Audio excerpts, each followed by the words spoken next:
Hello students and welcome to the PSBI. Students, मैं नीरज कुमार आप सभी का पीएसबीआई में बहुत बहुत स्वागत करता हूं। अभी हम लोग क्लास 7 का चैप्टर 6 हम लोग पढ़ रहे हैं, जिस चैप्टर का हमारा नाम क्या है। तो हमारे इस चैप्टर का नाम है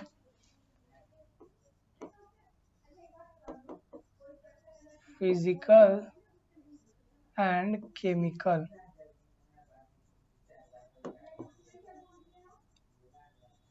changes. Physical and chemical changes. तो आइए, इसके बारे में हम लोग पिछले क्लास में बहुत सी सारी चीज़ों को हम लोगों ने जाना था। तो कुछ एक्टिविटी हम लोगों को देखना था, जो अभी हम लोग फिजिकल चेंजेस यानी कि भौतिक परिवर्तन के बारे में हम लोग पढ़ रहे हैं। ठीक है, तो इसमें कुछ हमारे जो पिछले क्लास में हम लोगों ने कुछ एक्टिविटी देखा था, और बाकी जो भी एक्टिविटी बचा हुआ है अभी हम लोग देखेंगे और कंप्लीट करेंगे। क्या कहा जा रहा है, take a clean iron nail. एक क्या लेना है, एक क्लीन आयरन का नेल लेना है, मतलब कि आयरन का जो भी क्या होता है कील लेना है। Bring a magnet near the iron nail. The nail is attached to the magnet. और उस आयरन नेल को क्या करना है, इसको ले करके, ये मैग्नेट है, ये क्या है मैग्नेट। मैग्नेट में क्या होता है, चुंबक होता है। ये क्या है, आयरन नेल है, आयरन नेल, आयरन नेल। जैसे ही इस नेल को मैग्नेट के पास लेके जाएंगे तो ये दोनों क्या हो जाएगा, एक साथ में क्या हो जाएगा, अटैच हो जाएगा। हम लोग को पता है ऐसा क्यों, attraction of magnet is quality of iron. तो आयरन का गुण है कि वो मैग्नेट के पास जाएगा तो मैग्नेट की तरफ क्या हो जाएगा, अट्रैक्ट हो जाएगा, खींचा चला जाएगा। तो ये लोहा का गुण होता है कि चुंबक की तरफ ये क्या होता है, अट्रैक्ट हो जाता है। Now hold the nail with the pair of tongs and move into the flame.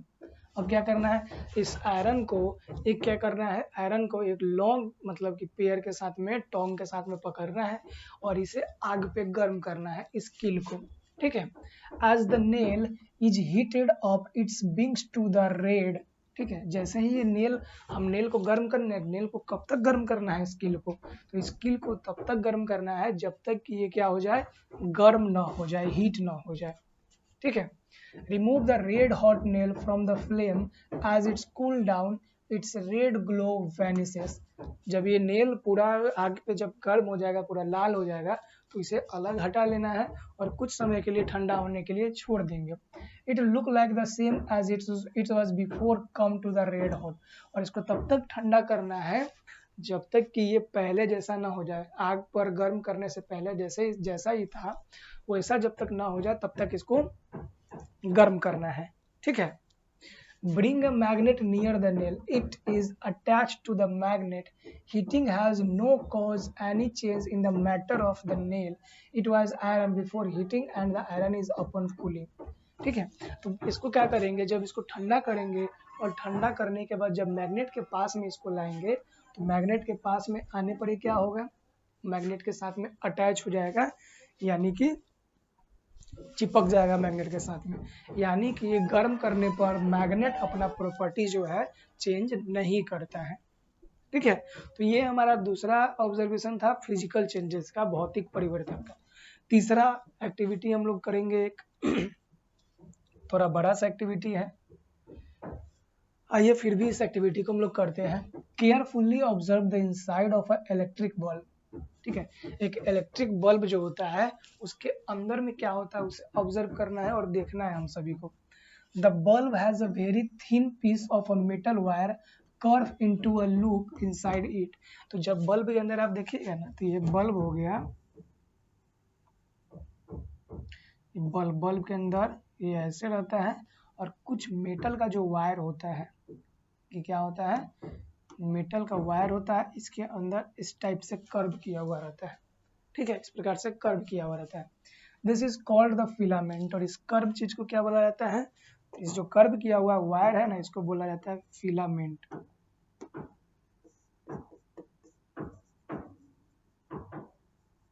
इसको जो ऐसे ऐसे कर्व होता है इसको फिलामेंट बोला जाता है। Switch on the bulb. The metal filament glow and give out light as the electricity passes through. तो जैसे ही आप स्विच को ऑन करिएगा ना तो ये पूरा बल्ब नहीं जलता है। इस बल्ब के अंदर जो फिलामेंट है, ये जो फिलामेंट का जो मटेरियल होता है ये टंगस्टन का होता है, ठीक है। और ये टंगस्टन क्या करता है, ग्लो हो जाता है। ग्लो क्यों होता है, क्योंकि इसके थ्रू से जब इलेक्ट्रिसिटी पास होता है तो ये क्या करने लगता है, ग्लो कर दे जाता है। फिर आगे क्या करना है, switch off the bulb, the filament stop glowing, observe it carefully, it looks very much as the same did before the electricity was switched on, ठीक है। अब जैसे ही स्विच को बंद करेंगे तो क्या होगा, फिलामेंट जो ग्लो कर रहा था वो फिलामेंट ग्लो करना बंद हो जाएगा, और जैसे ये पहले में जैसे पहले था उस प्रकार से फिर से ये फिलामेंट हो जाएगा, ठीक है। Switch the bulb on again, the metal filament will again glow and give out light did earlier. Flow of electricity does not cause by any change in the matter filament. तो फिर से आप जब इसका स्विच ऑन करेंगे तो फिर से जैसे ही इसके अंदर से इलेक्ट्रिसिटी पास होगा, जैसे ही इसके अंदर से क्या होगा, इलेक्ट्रिसिटी पास होगा, तो इलेक्ट्रिसिटी पास होने के बाद ये क्या करेगा, ग्लो करेगा, और इलेक्ट्रिसिटी पास होना बंद हो जाएगा तो ये ग्लो करना बंद कर देगा। तो इससे क्या फर्क पड़ता है कि इलेक्ट्रिसिटी का जो है प्रभाव ये टंगस्टन के फिलामेंट के ऊपर में नहीं पड़ता है, ठीक है।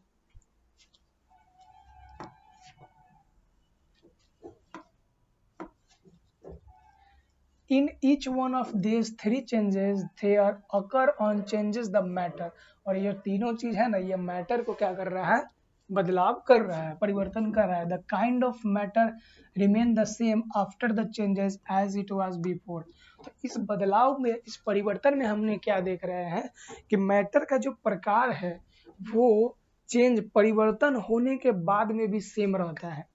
जैसे कि नमक जो था पानी में घुला दिए, वो क्या हो चुका, पूरा जो हार्ड जो सब्सटेंस था, सॉलिड सब्सटेंस जो था साल्ट का, वो पानी के अंदर डिजोल्व होकर के पूरा लिक्विड बन गया, और फिर से जब हम उसको वाटर इवेपोरेट किए, उसको गर्म किए, हीट दिए, तो वेपोरेशन होकर क्या होगा, वाटर निकल गया और फिर से हमारे पास सॉलिड सब्सटेंस बच गया।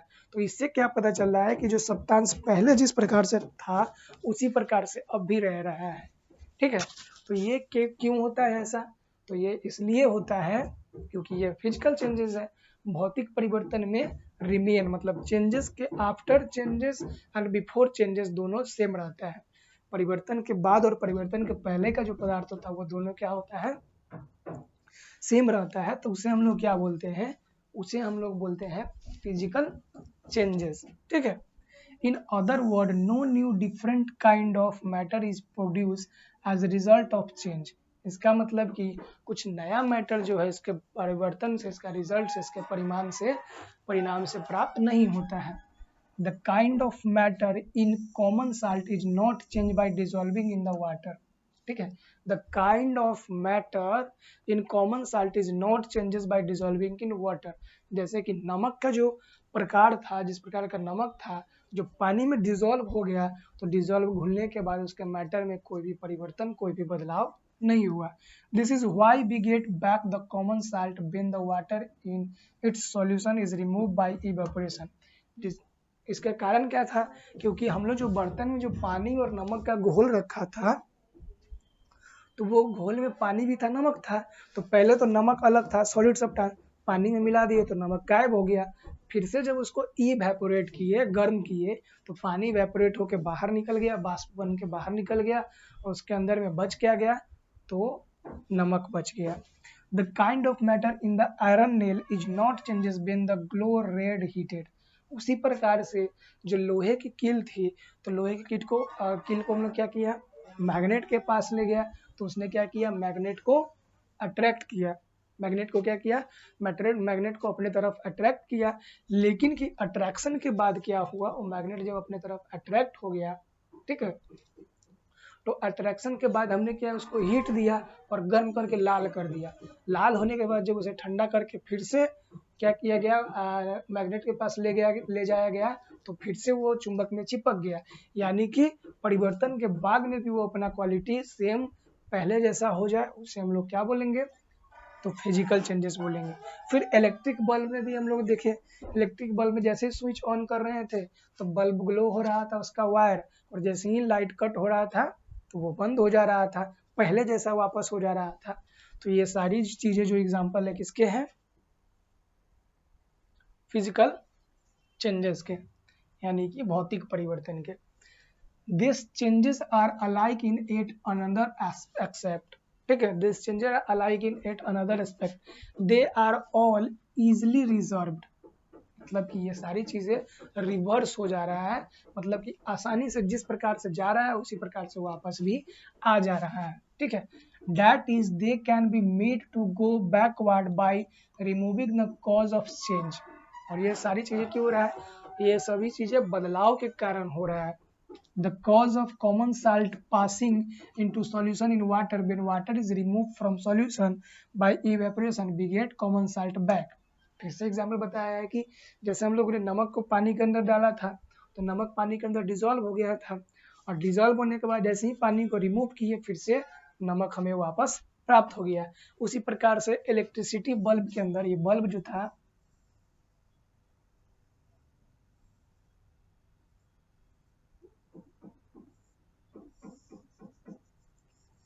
ये बल्ब जो था, इस बल्ब के अंदर इलेक्ट्रिसिटी दिए, इलेक्ट्रिसिटी जैसे ही इसके पास होता था ये ग्लो हो जाता था, और इलेक्ट्रिसिटी जैसे ही बैक हम लोग वापस ले लेते थे तो यह ग्लो करना बंद कर देता था। तो ये सारी चेंजेस जो है, सारी बदलाव किसके हैं, ये सारी चीजें फिजिकल चेंजेस का एग्जांपल, यानी भौतिक परिवर्तन का। द कॉज ऑफ, ये भी हो गया, electric bulb glow by the passing electric current, it come back into the original form when the cause changes is remove. Electric current is stopped, the changes can be brought about the number of time, और ये सारी चीजें क्या हो सकता है electric current के बारे में, नंबर ऑफ टाइम, मतलब बार बार ये सारी चीजें रिपीट हो सकती है।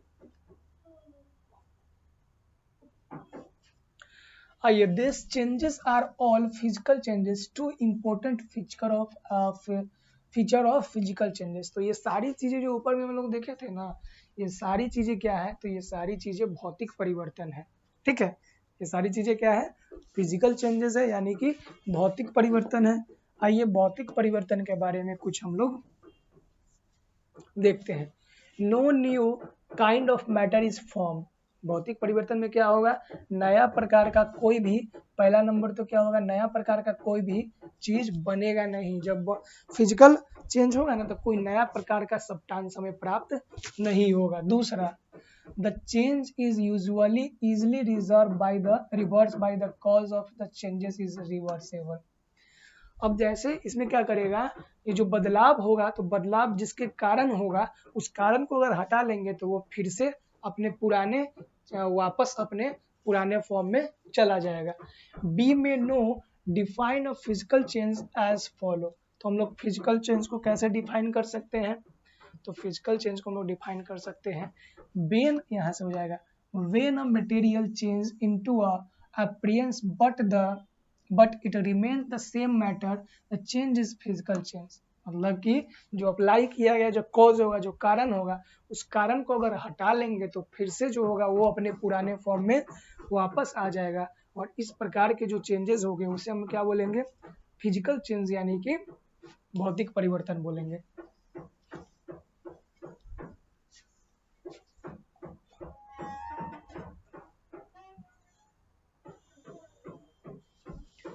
All changes in a state such as the change of ice solid into water or water into steam are a physical changes। क्या कहा गया है कि आइस, यानी जो बर्फ होता था ना, पहले क्या होता है देख लेते हैं, यहाँ पे हम लोग आइए देखते हैं। ये मान लेते वाटर है, ठीक है, वाटर को अगर गर्म करेंगे, सॉरी वाटर को पहले आइस ले, वाटर आइस है, ठीक है, आइस को गर्म करेंगे तो क्या बनेगा, वाटर बनेगा। वाटर को गर्म करेंगे तब क्या बनेगा, गैस बनेगा, ठीक है। उसी प्रकार से जैसे ही गैस को ठंडा करेंगे तो ये क्या बनेगा, वाटर बनेगा, और वाटर को ठंडा करेंगे तो क्या बन जाएगा, आइस बन जाएगा। तो ये सारी चीजें क्या है, फिजिकल चेंजेस है। फिजिकल चेंजेस क्यों है, क्योंकि आप देख सकते हैं जिस प्रकार से सारी घटना हो रही है, जिस प्रकार से जैसे आइस को गर्म किए तो वाटर बना, वाटर को गर्म करेंगे तो क्या बनेगा, गैस बनेगा, ठीक है। लेकिन उसी प्रकार से जैसे ही हम लोग ने क्या किया, गैस को ठंडा करेंगे तो वाटर, और वाटर को ठंडा करेंगे, इजिली रिवर्सेबल है। जो रिवर्सेबल होगा वो क्या हो सकता है, फिजिकल चेंजेस ही रिवर्सेबल। यहाँ पे पहले ही बता दिया था, देखिए फिजिकल चेंजेस का दो important, no new kind of matter is found, physical changes में कोई भी नया मैटर जो है ये प्राप्त नहीं होगा। ठीक है। दूसरा जो चेंज होगा वो इजिली रिवर्सेबल होगा, इजिली पीछे की ओर रिवर्स होके आ सकता है। ठीक है स्टूडेंट्स, तो आज की क्लास में इतना ही, फिर हम लोग देखेंगे नेक्स्ट क्लास में जहाँ क्रिस्टलाइजेशन के बारे में हम लोग पढ़ेंगे। ठीक है, तो आज की क्लास में इतना ही, मिलते हैं हम लोग नेक्स्ट क्लास में जहाँ इससे आगे की चर्चा की जाएगी।